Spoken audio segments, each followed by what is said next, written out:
First day of school nga pala ni Kuya Tyler ngayon mga ka-good vibes, kaya maaga kaming gumayak. Pero kahit maaga kaming gumayak ay muntik pa rin kaming malate. Dahil bigla nga naman nagising yung bunso kong anak at nagiiyak dahil may sakit, kaya naman inabot kami ng ulan nung nasa bahay pa lang kami. At saka maglalakad lang kasi kami ni Kuya Tyler dahil wala naman available na sasakyan. At makikita nyo nga naman sa mga mata ni Kuya Tyler yung tuwa dahil makakapasok na ulit siya sa kanyang school. At syempre naman excited siya dahil bago ang kanyang mga gamit. Pagdating nga naman namin sa school ay marami na nga yung mga kaklase niyan. Diyan din yung mga nanay nilang magbabantay sa kanila.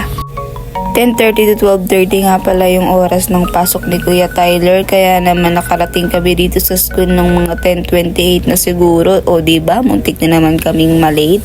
Makikita nyo nga naman si Ma'am Pe na inaasikaso na yung mga bata dahil nga naman magsisimula na yung klase. Andito na nga rin ang mga nanay. Mag-hi na may mga mamshi diyan. Hi! Ilang minuto nga lang ay pinatayo ni Ma'am yung mga bata dahil magsisimula na nga silang mag-exercise. Tingnan nyo naman si Kuya Tyler, pati yung mga kaklase niya nakakatuwang tingnan dahil marunong silang sumabay at sumunod kay Ma'am Pe. First day of school pa lang talaga nagpapakitang gilas na sila. 2, 3, 4, 5, 6, 7, 8, 7, 6, 5, 4, 3, and 1, 2, 3, 4, 5, 6, 7, 8, 7, 6, 5, 4, 3, 2, and 1. Jogging!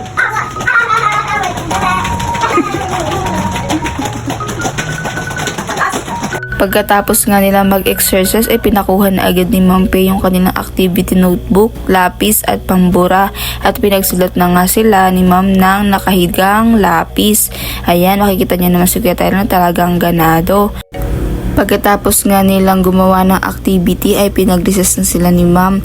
Ayan, sama-sama nga pala sila rito sa isang mahabang lamesa.